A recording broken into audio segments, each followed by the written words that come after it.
মা, তোমরা শুধু শুধু আমাকে এখানে কেন ডেকে পাঠিয়েছো বলো তো? বাবা, তোমাদের যা বলার তোমরা কথা বলে নাও না। আমি আমি আমি না না না না, তুমি কখনো যাবে না। তোমার মা যাই বলুন না কেন, মুখ ফুটে কিন্তু তোমাকেই কথাটা বলতে হবে। বাবা, আমি বললাম তো, দেখো এতদিন ধরে তোমরা আমার জন্য অনেক মেয়ে দেখেছো, আমার তো কাউকে পছন্দ হয়নি। আমি অপেক্ষায় ছিলাম যে কোনো না কোনো দিন আমার কাউকে নিশ্চয়ই পছন্দ হবে। আর আমার কি ধরনের মেয়ে পছন্দ সেটা তোমরা নিশ্চয়ই এতক্ষণে বুঝে গেছো। আমার আর কিছু বলার নেই, আমি আমি আসি। বাবু, তুই প্লিজ যা বলবি স্পষ্ট করে বলে যা। বললাম তো, স্পষ্ট করেই তো বললাম, আসছি আমি। দেখলে কিরম না বলেই চলে গেল। এরপরেও কি ওর কথা বুঝতে তোমার অসুবিধা হলো?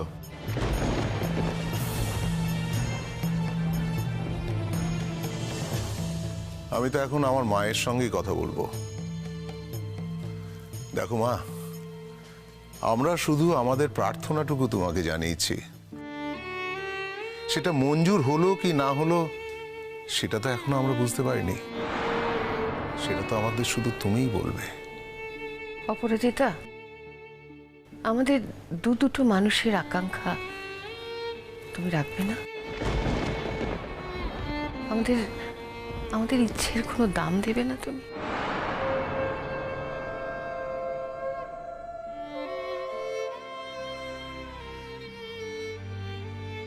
আন্টি, আমি তো জানি না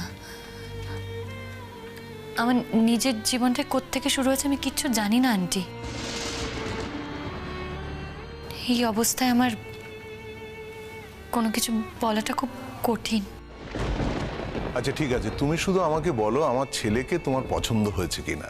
উনি একজন ভালো মানুষ, শিক্ষিত মানুষ। মানুষ হিসেবে ওনাকে কে অপছন্দ করবে? তাহলে আর তুমি অমত করো না মা। আমার ছেলে এতদিন বিয়ে করেনি শুধু ও মনের মতো মেয়ে পায়নি বলে। এই প্রথম ওর মুখ দিয়ে বেরোলো যে ওর তোমাকে পছন্দ হয়েছে। তুমি আর অমত করো না মা। আমার মনে হচ্ছে তোমাদের দুজনের বিয়ে হলে তোমরা খুব সুখী হবে। আসলে যতক্ষণ আমি সবকিছু জানতে পারছি, আমার সব পুরনো কথা মাঝে মধ্যে না সমস্ত পুরনো স্মৃতি মনের মধ্যে উকি দিয়ে যায়, কিন্তু কিছুই আমি পরিষ্কার করতে পারি না, আমি কিছুই ঠিক করতে পারি না। তখন বড় কষ্ট হয় আমার। ডাক্তার তো বলেছে, এমনকি দীপও বলেছে, তুমি কখনোই তোমার ওই পুরনো কথা একদম মনে করবে না। আমি কিছু ইচ্ছে করে করি না আঙ্কেল, কিছু কিছু শব্দে অনুষঙ্গ এসে যায়। আমার কিছু করার থাকে না। কবে যে তুমি আমাকে আঙ্কেল ছেড়ে বাবা বলে ডাকবে সেই অপেক্ষাতেই আছি। দেখো, দীপ তো আমাদের একমাত্র সন্তান। আমার খুব স্বাদ ছিল একটা মেয়ের। তুমি যেদিন এ বাড়িতে প্রথম প্রবেশ করলে সেদিন মনে হলো আমার সেই স্বাদ পূর্ণ হলো, আমার ঘর ভর্তি হয়ে গেল। আমার সেই স্বাদের মেয়েটিকে আজ আমি ঘরে পেলাম। শোনো, আমরা চিরকাল ভেবে এসেছি যে আমাদের বাড়ির বউ হয়ে আসবে তাকে আমরা বাড়ির বউ ভাববো না, বাড়ির মেয়ে ভাববো, তাই তো? আমরা বুঝতে পেরেছি যে আমার বাবুর তোমাকে খুব পছন্দ হয়েছে। তুমি বিশ্বাস করো, এই প্রথম আমাদের মনে হচ্ছে যে বাড়িতে লক্ষ্মী এসেছে। আচ্ছা, এই মনে হওয়াটা কি অন্যায় বলো? তুমি কখনোই মনে করো না যে আমরা তোমাকে কোনো রকম জোর করছি। আমরা শুধু আমাদের অনুরোধটুকু রেখেছি তোমার কাছে। আমি বুঝতে পারছি আঙ্কেল, আমার জন্য আপনাদের অস্বস্তিকর একটা সিচুয়েশনের মধ্যে পড়তে হচ্ছে, আমার জন্য আপনাদের অনেক কথা শুনতে হচ্ছে। না না না না, সেটা বড় কথা নয়। আসল কথা কি জানো তো, তুমি যদি মা রাজি হতে তাহলে না আমরা আমরা ওদের মুখের ওপর জবাবটা দিতে পারতাম।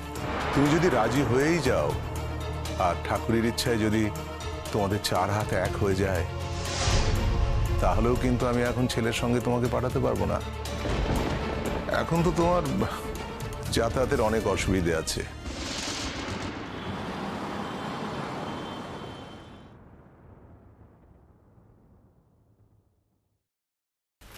কি ব্যাপার রোহিণী, তুই হঠাৎ এখানে? তুই এখানে আয় না, এদিকে আয়, এসে বস। কি হয়েছে বলবি তো? শোন স্বপ্নদীপ, তোকে আমার একটা কথা বলার ছিল, সেটা তোকে আমাকে আজকে বলতেই হবে। আমি কোনো রকমে যশকে ওপিডিতে বসিয়ে রেখে এসেছি, ওকে এক মুহূর্ত আমি নিজের কাজ ছাড়া করতে পারছি না। যশও আমায় ছেড়ে খুব একটা কমফোর্টেবল ফিল করছে না, কিন্তু তোকে তো কথাটা আমাকে বলতেই হতো। আমি তোর কাছে যেতে অবধি পারছি না, কারণ আমি যশকে ছেড়ে যেতে পারছি না। ফোন করতে পারছি না, কারণ আমাদের ফোনটা ট্যাপ হতে পারে, তখন আমি প্রবলেমে পড়বো। কিন্তু দিস ইজ সিরিয়াস। হয়েছেটা কি বলবি তো? তোরা না এবারও সাকসেসফুল হয়েছিস বলে আমার মনে হচ্ছে না। তার মানে প্রশ্নই ওঠে না। ওঠে, প্রশ্ন ওঠে। আমি নিজের চোখে দেখেছি তো, তাই অবশ্যই প্রশ্ন ওঠে। হোয়াট? ইয়েস, কলকাতাতে। হ্যাঁ, কলকাতাতে আমি যশকে নিয়ে একটু হাঁটতে বেরিয়েছিলাম হসপিটালের বাইরে, যাতে একটু চেঞ্জ হয়, যশের একটু ভালো লাগে। তো আমরা একটা হসপিটালের কাছেই দোকানে ঢুকেছি চকলেট কিনতে, আর এক ভদ্রলোক এসেছিলেন চকলেট কিনতে। আমরা চকলেটটা কিনে যখন বেরোচ্ছি তখন দেখছি ভদ্রলোকের সঙ্গে একটা গাড়ি ছিল। গাড়িটার সামনে শাবনম দাঁড়ানো, আমি নিজের চোখে দেখেছি। ঠিক আছে, জাস্ট কয়েক সেকেন্ডের জন্য না, যশ দেখতে পারিনি, কয়েক সেকেন্ডের জন্য। এদিক ওদিক হয়ে গেলে যশেরও চোখে পড়ে যেত। আমাকে একটু এক্সপ্লেন কর প্লিজ, এসবের মানেটা কি? আচ্ছা রোহিণী, তুই আমাকে একটা কথা বলতো, সত্যি যদি শাবনম ফিরে আসবে, তাহলে বাড়িতে না গিয়ে অন্য লোকের সঙ্গে কি করবে? আমি জানি না, এটা তো আমার বোঝার বা জানার কথা নয়। আমি বুঝতে পারছি না, আমি যেটা দেখেছি আমি সেটা তোকে বলছি। তোর কথায় কোনো যুক্তি নেই রোহিণী। একটা মেয়েকে তুই কলকাতার মধ্যে যশের হসপিটালের সামনে দেখেছিস, কিংবা তার নিজের হসপিটালের সামনে তুই দেখেছিস, অথচ সেই মেয়েটা নাকি কিছুতেই বাড়ি ফিরছে না। তার মানে ওর নিশ্চয়ই অন্য কোনো ইন্টেনশন ছিল। হয়তো যশ জানতোই না, ওর অন্য কারোর প্রতি অ্যাটেনশন ছিল। এখন তার কাছেই ও ফিরে গেছে, এই সুযোগটাও কাজে লাগিয়েছে। আমার ব্যক্তিগতভাবে এটা মনে হয় না স্বপ্নদীপ, অসম্ভব। না না, তুই আমাকে ব্যাখ্যা দে। নেই ব্যাখ্যা, কোত্থেকে দেব? আমার নিজের কাছে ব্যাখ্যা থাকলে তবে তো ব্যাখ্যা দেবো তোকে। তাহলে অযথা এক্সকিউজ কেন করছিস? দেখ, একটা মেয়েকে ডুবে দেওয়া হয়েছে, এতদিন ধরে যার কোনো খোঁজ পাওয়া যাচ্ছে না, তাকে কিনা তুই একটা অন্য লোকের সঙ্গে গাড়িতে দেখেছিস। আচ্ছা তুই একটা কথা আমাকে বল, সিমিলার দেখতে কি হতে পারে না? পারে নাকি? না না, তোর এটা কাজ করছে, যেহেতু ব্যাক অফ দ্য মাইন্ড তোর অল টাইম এটা কাজ করছে যে শাবনম আছে, শাবনম আছে, এই জন্য তোর মনে হচ্ছে। নো ওয়ে, আমি না বোকা নই, নিজের চোখে দেখেছি তো, তাই অবিশ্বাস করতে পারছি না। নিজের চোখকে অবিশ্বাস করবো আমি? তাহলেও কলকাতায় আছে অথচ বাড়িতে আসছে না, তাই তো? যশের সঙ্গে যোগাযোগও করছে না, তাই তো? আমি জানি না, আমার ভীষণ টেনশন হচ্ছে। আমি যবে থেকে ওকে দেখেছি তবে থেকে আমার মনে হচ্ছে এই যদিও চলে আসে, এই বুঝিও চলে এলো। তোকে টেনশন নিতে হবে না রোহিণী, আমি বলছি তো এরকম কিছু ঘটবে না। আমি যদি নিজের চোখে না দেখতাম না স্বপ্নদীপ, তাহলে আমি অবিশ্বাস করতাম না, তোর উপর বিশ্বাসটা আমি হারাতেও পারতাম না। কিন্তু আমি নিজের চোখে দেখেছি তো, তাই তোর উপর বিশ্বাসটা আমি খুব একটা রাখতে পারছি না। Very sorry. তবে তুই একটা কথা শিওর থাক, এইবার যখন গোটা বাড়ি জেনে গেছে যে শাবনম আর ফিরবেই না, সবাই ধরে নিয়েছে যে শাবনম আর বেঁচে নেই, হসপিটালে শাবনমের স্মরণ সভা হয়ে গেছে, এই সুযোগটা আমি হাতছাড়া করব না। এই সুযোগটা আমি কোনো অবস্থাতেই আর হাতছাড়া করব না। আমি যশকে আর ছেড়ে দেবো না। জানি তো, তোর তো এখন যশকে বিয়ে করার কথা। ভেবেছিলাম সময় নিয়ে করব, কিন্তু সময় নেই আর হাতে। আচ্ছা, তুই যদি এখন যশকে বিয়ে করতে চাস, যশকে বিয়ে করতে রাজি হবে? যশ তো এখন একটা মরা মানুষ রে, একটা মরা মানুষ যেমন করে হেঁটে চলে বেড়ায়, ঠিক তেমন একটা মরা মানুষ যেমন করে কথা বলে, ঠিক তেমন ওর মধ্যে কোনো প্রাণ নেই স্বপ্নদীপ। তাহলে না মানে তাহলে এরকম একটা লোককে বিয়ে করে লাভটা কি হবে? তো আমি ওর মধ্যে প্রাণ প্রতিষ্ঠা করব, আমি ওর মধ্যে প্রাণটা ফিরিয়ে দেওয়ার চেষ্টা করব, আমি ওকে নতুন জীবন দেওয়ার চেষ্টা করব। সেই নতুন প্রাণে না হয় যশ নতুন হয়ে উঠবে, হবে না? তখন যদি শবনম ফিরে আসে? মাই ফুট ফিরে আসুক, দেখে নেবো আমি কি করে শবনম আমাকে যশের জীবন থেকে বাদ দিতে পারে। তবে তোকে আমি একটা কথা বলছি রোহিণী, শবনমের ফেরার আর কোনো চান্স নেই। দেখ, শবনম যদি ফিরতো তাহলে অন্য কোথাও বসে থাকতো না। আমি বলছি, তুই আমাকে বিশ্বাস করতে পারিস। ধুর, তোকে বিশ্বাস করবো না, আমি নিজের চোখকে বিশ্বাস করবো রে। আমি তো আমার নিজের নামটুকু জানি না। শুধু শুধু আমাকে নিয়ে কেন আপনার ছেলের জীবনটা বিড়ম্বিত করবেন? এই যদি তোমার ভাবনা হয় তাহলে তো আমি আমার উত্তর পেয়ে গেছি। তাহলে আমি এক্ষুনি দীপকে ডাকি। আমি ডাকছি। দীপু, দীপু। আবার কি হলো বাবা? ভেতরে আয়। এই বাবু শোন, এদিকে প্লিজ তুই একটু অপরাজিতের সাথে কথা বল। আমাদের তো অন্য কাজ থাকতে পারে নাকি? এই চলো তো, আশ্চর্য ব্যাপার, চলো চল।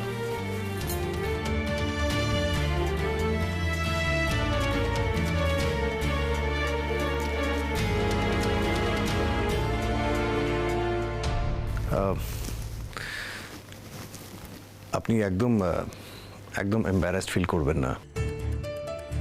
আসলে দেখুন, আমার বাবা মা দুজনেই খুব সহজ সরল মানুষ।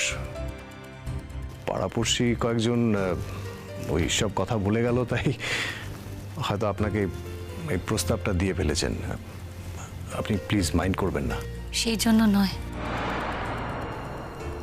আসলে আমি তো কিছুই জানি না। আমার জীবন কোত্থেকে শুরু হয়েছে আমি কিচ্ছু জানি না। আপনার জীবন যেখান থেকে শুরু হোক না কেন, দেখুন, আমার জীবন আপনার জীবনের সাথে জড়াতে আমার কোনো অসুবিধা নেই। আমার আপনাকে ভালো লেগেছে বলে আপনারও যে আমাকে ভালো লাগতে হবে সেটা তো নয়। বাট আমি অনার্ড ফিল করব। আমি প্রত্যেকটা মানুষের স্বাধীন ভাবনা, স্বাধীন চিন্তাতে বিশ্বাস করি। Hope you understand. আপনার মতো মানুষকে কারোরই খারাপ লাগার কথা নয়, কিন্তু কি বলুন তো, আমার না মনে হচ্ছে যে আমার একটা সাজানো অতীত আছে। সেই অতীতের সন্ধান আমি যতদিন না পাচ্ছি। আমি আপনার কোনো সাজানো অতীতকে অগোছালো করে দেব না। আপনার যা কিছু যেভাবে সাজানো ছিল ঠিক সেটা আপনাকে আমি তেমনভাবেই ফিরিয়ে দেব। একদিন আপনার সব মনে পড়বে। সে জীবনে আমার কে ছিল, কি ছিল, কিছুই তো আমি জানি না। তুই কি বলতে চাইছিস? আমি নিজে যেটা দেখেছি সেটাকে অবিশ্বাস করে আমি তোর ওপর বিশ্বাস রাখবো, সেটা বলতে চাইছিস? দেখ, আমি জানি না তুই কিরকম করে এরকম একটা অস্বাভাবিক ঘটনার কথা বলছিস, বা আমি এটাও জানি না যে এরকম একটা অস্বাভাবিক ঘটনা ঘটছে কি করে। আমায় খোঁজ নিতে হবে, তোকে খোঁজ নিতে হবে, যেভাবে হোক খোঁজ নিতে হবে। আমি যে দোকানটায় গেছিলাম আমার ধারণা ওর আশেপাশেই কোথাও ওরা থাকে। তা নাহলে গলির মধ্যে একটা দোকানে ওরা আসবেই বা কেন? আর দোকানদারকেও জিজ্ঞেস করবো যদি ওই দোকানদার চেনেন ভদ্রলোককে, বা আমি জানি না কিভাবে খোঁজ নেওয়া সম্ভব, কিন্তু আমাদের খোঁজ নিতে হবে, যেভাবেই হোক খোঁজ নিতে হবে। আমার জীবনে না শান্তি নেই, নেই শান্তি আমার জীবনে। তাই তো দেখছি তুই কিছুতেই কোনোভাবে শান্তি পাচ্ছিস না রোহিণী। রোহিণী, হ্যাঁ, কি ব্যাপার? আমি না কনসেন্ট্রেট করতে পারছি না কাজে। তোর ওপিডি হয়ে গেছে নাকি? পেশেন্টরা সব চলে গেছে? ওভার? আমার ভালো লাগছে না, আমি কাজ করতে পারছি না। আমি তোকেই খুঁজছিলাম, মনে হলো তুই হয়তো ক্যাফেটেরিয়াতে আছিস, তাই এখানে এলাম। ও এখানে কি করছে? স্বপ্নদীপ এসেছিল এদিকে একটু, তাই একবার আমার সঙ্গে দেখা করে গেল। আমি বুঝতে পারছি যশ, তোর মনের অবস্থা খুব খারাপ। একটা কথা বলবো, বি স্টেডি। তুই নতুন করে আবার শুরু কর না। দেখ, যেটা ঘটে গেছে তাতে তো তোর কোনো হাত ছিল না, বল? হাত ছিল? Accident is always accident. Yash, রোহিণীর বাড়ির অবস্থা খুব ক্রিটিক্যাল, আর রোহিণী নিজেও টানাপোড়েনের মধ্যে আছে। আমি তো রোহিণীকে বলি, বারবার ওকে বলি বাড়ি চলে যেতে। কিন্তু হ্যাঁ, এটাও ঠিক যে রোহিণী বাড়ি চলে গেলে সবকিছু কেমন যেন ফাঁকা লাগে আমার। মনে হয় পুরো বাড়িটা ফাঁকা। ও থাকলে তাও আমি ওর সাথে শবনমকে নিয়ে দুটো কথা বলতে পারি, আমি শবনমকে ভুলেও থাকতে পারি। কিন্তু ও চলে গেলেই শবনম ওর পুরো অস্তিত্ব নিয়ে এসে আমার চোখের সামনে দাঁড়ায়। আমি না ওকে এড়াতে পারি না, কিচ্ছু করতে পারি না আমি। একটা কথা বলবো যশ, কিছু মনে করিস না। হ্যাঁ, এই কথাটা শোনার পর হয়তো তোর খারাপ লাগতে পারে, কারণ রোহিণী নিজে তোকে কোনোদিন এই কথাটা বলবে না। তাই এই কথাটা শোনার পর রোহিণী কিভাবে রিয়্যাক্ট করবে আমি জানি না, বা তুই কিভাবে রিয়্যাক্ট করবি সেটাও আমি জানি না। দেখ, আমরা তো বন্ধু, ইনফ্যাক্ট আমি দুজনেরই বন্ধু, তাই আমার একটা দায়িত্ব আছে এই কথাটা বলার। রোহিণী ছাড়া তুই এই অবস্থা থেকে বেরোতে পারবি না যশ। আমি বিশ্বাস করি এটা। আমি বলছি যশ, তোর জীবনে সবসময় রোহিণীকে দরকার। তুই একা থাকতে পারবি না, একা থাকতে গেলে তুই হাঁসফাঁস করে উঠবি। তোর সবসময় শবনমের কথা মনে পড়বে, তুই একদমই ঠিক থাকতে পারবি না। রোহিণীর ফ্যামিলিতে এখন একটা প্রবলেম চলছে স্বপ্নদীপ, তুই তো জানিস সব কিছু। ওর মা অসুস্থ, এরপরও আমি কি করে ওকে সবসময় আমার কাছে আটকে রাখবো বলতো? আর তাছাড়া রোহিণীর নিজের তো একটা জীবন আছে। রোহিণী কেন শুধু আমার জন্য শোন, তুই কোনোদিনও ওকে বুঝতে পারিস নি যশ। রোহিণীর কোনোদিনও আলাদা জীবন ছিল না তোকে ছাড়া। আর তুই একটা কথা ভাবতো যে একটা মেয়ে আজকের দিনে এই অবস্থায় দাঁড়িয়ে তোকে এতটা সাপোর্ট দিতে পারে? ছাড় না রে, কেন ওকে এই কথাগুলো এখন বলছিস? যে কথাগুলো তুই ওকে কোনোদিনও বলতে পারবি না, বন্ধু হিসেবে আমার মনে হয়েছে যে যশকে এটা বলা দরকার। এই অবস্থা চলতে দেওয়া যায় না। যশের মতো একটা ব্রিলিয়ান্ট ডাক্তার শেষ হয়ে যাবে চোখের সামনে, সেটা মেনে নিতে পারি না।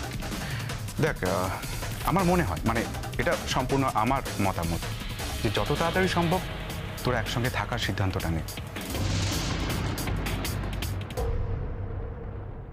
বাবা মা বলছিলেন আপনি বিবাহিত ছিলেন না, হয়তোবা আপনি কাউকে ভালোবাসতেন, কিন্তু সেটা তো আমাদের জানার কোনো উপায় নেই। তবু আমি অপেক্ষা করব। আপনি আপনি একদিন পরনে ঢাকাই শাড়ি পরে, কপালে বড় সিঁদুরের টিপ পরে এসে আমার ঘরে দীপ জ্বালবেন।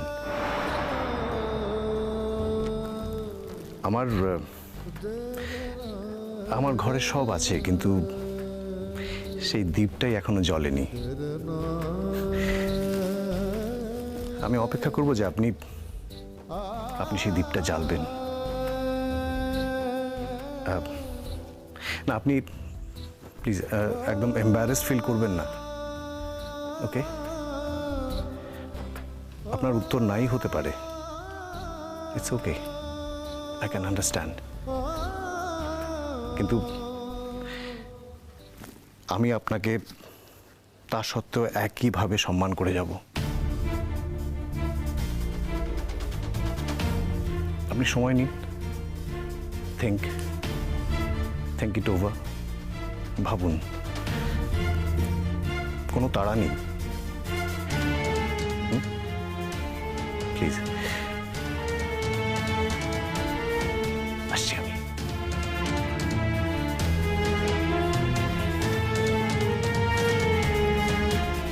কি বলবো আমি? সত্যি কি আমার জীবনে কেউ ছিল? সত্যি কি আমি কাউকে ভালোবাসতাম?